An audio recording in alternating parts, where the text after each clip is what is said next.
Hello students, so now we are going to start our new chapter for the fourth class in our SST, the visit to the northern mountain. तो आज हम इस chapter की मदद से आज हम पढ़ेंगे कि जो नॉर्थन साइड में यानी कि इंडिया के जो ऊपर वाले पार्ट में जो लोग रहते हैं वो क्या पहनते हैं, क्या उनका वेजिटेशन है, क्या खाते हैं, क्या वो ऑक्यूपेशन क्या है उनका, कैसा क्लाइमेट रहता है उस जगह पे और वहाँ की ज़मीन किस तरीके की है और माउंटेन्स वगैरह ये सब के बारे में हम पढ़ेंगे क्योंकि जो माउंटेन्स हैं वो आपके मोस्टली कहाँ होते हैं, नॉर्थन पार्ट में ही मिलते हैं। तो पहला टॉपिक है आपका यहाँ पे mountains in life in the northern and eastern part. तो हमारे जो नॉर्थ पार्ट की जो लाइफ है वो किस तरीके की एग्जिस्ट है। तो सबसे पहले हम माउंटेन के बारे में पढ़ते हैं जो हमारे नॉर्थ में सबसे ज़्यादा होते हैं। तो इंडिया के जो सबसे ज़्यादा हिल स्टेशन हैं वो सारे के सारे आपको नॉर्थन पार्ट में मिलेंगे यानी कि ऊपर में। ये शिमला, मंसूरी ये सब कहाँ, ये सब नॉर्थ में ही है। तो इसी तरीके विच इज़ जो कि इंडिया में जो सिचुएटेड है वो है हिमालयास पर। जो वर्ल्ड की सबसे माउंटेन की जो सबसे बड़ी श्रृंखला है वो है हिमालयन रेंज, यानी कि हिमालय जो है जो माउंटेन्स हैं वो बहुत बड़ी रेंज है। आपने इंडिया को एक और कंट्रीज़ को डिवाइड कर दिया। तो हिमालय जो है हमारे जो पर्वत हैं वो आपके स्टार्ट होते हैं जम्मू कश्मीर से, लद्दाख से होते हुए और पासेस कहाँ से होते हुए, हिमाचल प्रदेश, उत्तराखंड, सिक्किम, मणिपुर, नागालैंड, त्रिपुरा, मिजोरम से होते हुए मेघालय, आसाम तक जाते हैं बिफोर एंडिंग अरुणाचल प्रदेश के भी कुछ हिस्से में जाके वो पहुंच जाते हैं। अब हिमालयंस जो है माउंटेन जो है वो उनकी जो लेंथ आपको मिलेगी वो अप्रॉक्स 2500 यानी 2500 किलोमीटर्स की है और उनकी जो विड्थ है वो आपको 150 किलोमीटर से लेकर 400 किलोमीटर से चौड़ाई उनकी मिलेगी।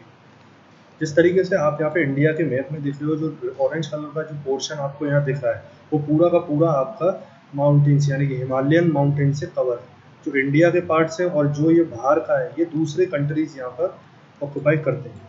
उसके बाद हमारी इम्पोर्टेंस क्या है हिमालयन माउंटेन का। हिमालय माउंटेन्स का जो सबसे बड़ा इम्पोर्टेंट है कि ये इंडिया का एक नेचुरल बाउंड्री क्रिएट करती है और कंट्रीज़ के बीच में।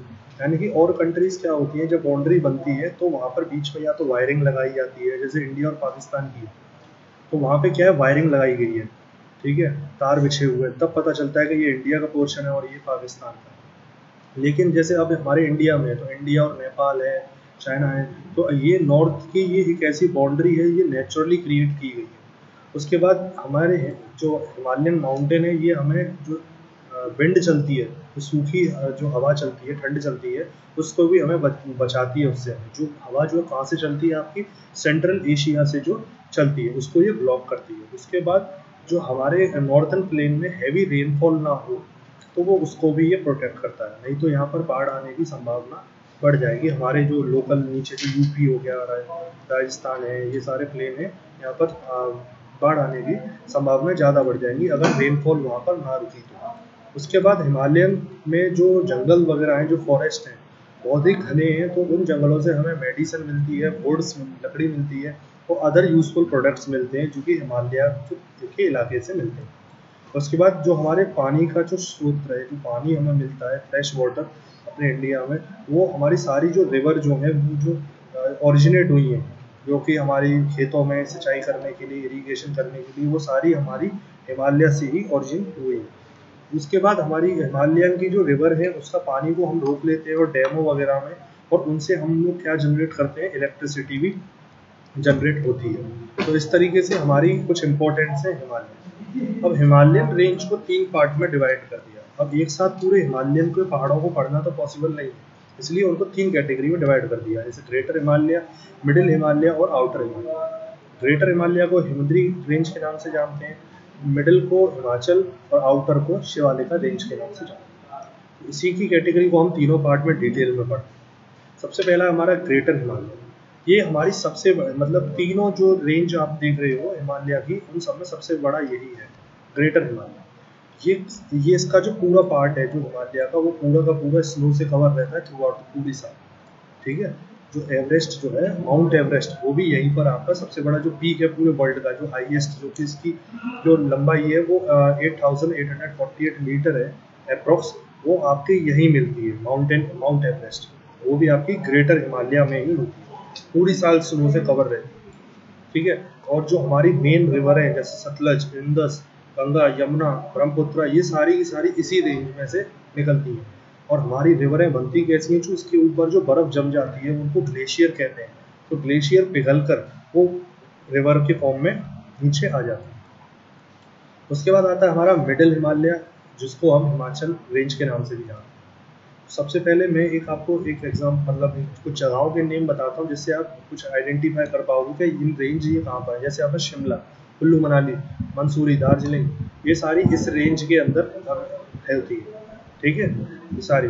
अब इसके अंदर क्या है, जो ज़्यादा जो रिवर ऊपर से आ रही है, जो ग्रेटर हिमालय से जो रिवर जो बनकर जो फ्लो हो रही है, ग्लेशियर्स वगैरह, वो आपके यहाँ पर आपको ज़्यादातर रिवर है यहीं पे आपको फ्लोट होती मिलेंगी, जो कि पहाड़ों से होती हुई कट के इधर उधर से आती है, ठीक है। यहाँ के जो आपके फॉरेस्ट हैं बड़े ही घने होते हैं, और पाइन एक पेड़ होता है, लंबे लंबे जो होते हैं, वो आपके सबसे ज़्यादा यहीं मिलेंगे आप मिडिल हिमालय से। उसके बाद आ गया आपका आउटर हिमालय, जिसको हम शिवालिका रेंज के नाम से भी जाते हैं। ये सबसे आउटर होते हैं, जो सबसे छोटे होते हैं हिमालयन रेंज। ये भी घने फॉरेस्ट से ही कवर होते हैं, जो कि आपको कहाँ मिलेंगे, पूर्वांचल रेंज में, यानी कि इंडिया के सबसे लास्ट वाले पार्ट में ये आपको मिलेंगे, पूर्वांचल, ठीक है। ये कश्मीर से होते हुए पूरे आपके कवर करते हैं। अब आते हैं, हम लोग पढ़ेंगे इसके बाद क्लाइमेट के बारे में। नॉर्थ ईस्ट का क्लाइमेट कैसा है। तो ऑब्वियसली बात है, अगर पहाड़ों को माउंटेन की बात कर रहे हैं तो वहाँ पर ठंडा ही होगा, ठीक है। तो अब डिटेल में पढ़ते हैं इसके बारे में। तो जब पीक्स यानी कि माउंटेन की जो ऊपरी पार्ट्स होता है, जो चोटी होती है, वहाँ पर ऑब्वियसली कवर्ड विद स्नो की द्वारा वो कवर्ड रहती है, जिसकी वजह से हैवी स्नोफॉल जम्मू कश्मीर में देखने को मिलती है, ज़्यादातर बर्फबारी होती है। तो हिली स्टेट जो कि मिडिल रेंज था जो हमारा हिमालय का, तो जिसमें हमारी उत्तराखंड, हिमाचल प्रदेश, शिमला, मंसूरी वगैरह हो गए, ये ज़्यादातर यहाँ पर आपकी रेनफॉल आपको बहुत ज़्यादा मिलेगी। और विंटर में तो बहुत ज़्यादा कोल्ड रहता है, समर में भी ये ठंडा रहता है, यानी कि यहाँ पर गर्मी नहीं होती है। उसके बाद आप देखोगे नॉर्थ ईस्टर्न पार्ट जो कि पूर्वांचल साइड का है, वहाँ पर आपको क्या है, हैवी रेनफॉल आपको सबसे ज़्यादा मिलेगी। मेघालय एक सबसे ज़्यादा इंडिया में सबसे ज़्यादा जो रेनफॉल जो पूरे इंडिया में होती है, वो आपके मेघालय में ही होती है। तो इस तरीके से आपने यहाँ पे नॉर्थन पार्ट के क्लाइमेट के बारे में भी पढ़ा। अब आते हैं पीपल्स के बारे में। यहाँ के जो लोग हैं वो अलग अलग जगहों पर अलग अलग बोली और भाषाओं का यूज़ करते हैं। तो कश्मीर और डोगरी, ये ऐसी दो, कश्मीरी और डोगरी दो लैंग्वेजेस हैं जो हमारे जम्मू कश्मीर में बोली जाती है। लद्दाखी जो लैंग्वेज है वो हमारी लद्दाख में बोली जाती है। इसी तरीके से कुछ डिफरेंट टाइप ऑफ लैंग्वेज है, जैसे असमी आपके मणिपुरी इन असम में और मणिपुर में बोली जाती है।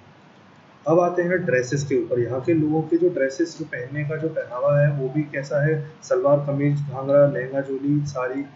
जो कश्मीरी लोग हैं आपको ये पहनना आपको मिलता है, इस तरीके से जो आप इमेज देख रहे हो, ये आपका कश्मीरी लोग पहनते हैं।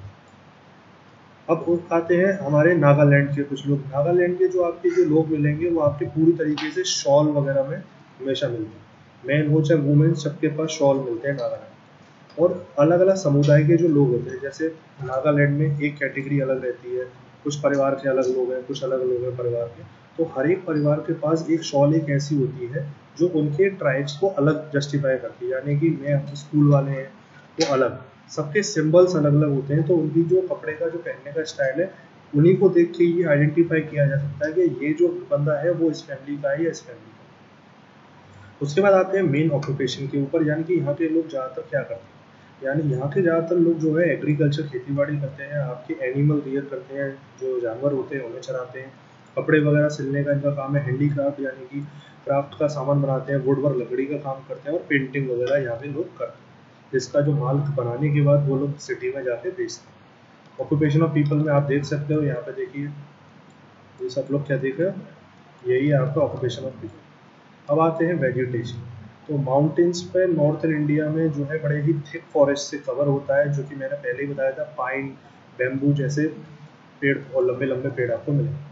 यहाँ पे जो फार्मिंग होती है वो टेरेस फार्मिंग या फिर उसे स्टेप फार्मिंग भी कह सकते हैं, जो कि आप इमेज में देख सकते हैं, सीढ़ियों जैसी बनी होती हैं, इस तरीके से उसकी फार्मिंग होती है। इस फार्मिंग में होता क्या है कि ऊपर से आपका जो भी पानी वगैरह जो फ्लो होकर आता है वो स्टेप बाय स्टेप सारी लेयरों पर होता हुआ आता है। ये ऐसा नहीं कि पूरा ड्रेन कर देता है, यानी पूरा नीचे बह के आ जाता है, रुक रुक कर आता है हर स्टेप पर, जिससे सभी प्लांट्स को, सभी क्रॉप्स को अच्छी तरह से पानी जो है मिल पाए। तो ये जो क्रॉप है आपकी ज़्यादातर टेरेस फार्मिंग में सबसे ज़्यादा देखने मिलेगी वो उत्तराखंड में और हिमाचल प्रदेश में मिलेगी। कुछ ऐसे मेजर क्रॉप जो आपको यहाँ पे मिलेंगे जैसे राइस है, व्हीट है, राजमा है, मेज़ है, पोटैटो है, ये आपके यहाँ पर उगाए जाते हैं। कुछ और कश्मीर में और हिमाचल प्रदेश जो फेमसली जानी जाती है वेजिटेशन वो है फ्रूट्स के लिए। तो यहाँ पे सबसे ज़्यादा जो है आपके फल वगैरह उगाए जाते हैं। जैसे आपको यहीं कश्मीर में अगर आप जाएंगे, हिमाचल प्रदेश में जाएंगे, यहाँ पर एप्पल की आपको ढेर सारी वेराइटियाँ आपको मिल जाएंगी। सेफ्रॉन यहाँ पे आपको केसर जो उगाई जाती है जिसको हम लोग फूड में कलर देने के लिए बनाते हैं, जो कि वो भी आपकी यहीं पे हिमालयाज़ में ही उगाई जाती है। तो यहाँ पर आपने पढ़ा नॉर्थन एरिया के बारे में, उनके रहने, उनके पीपल, कपड़ों के बारे में, हिमालयन माउंटेन्स के बारे में, उसके बाद उनके वेजिटेशन के बारे में, ऑक्यूपेशन के बारे में आपने पढ़ा। आई होप यहाँ पे आपको चैप्टर क्लियर होगा। Thank you class, thank you.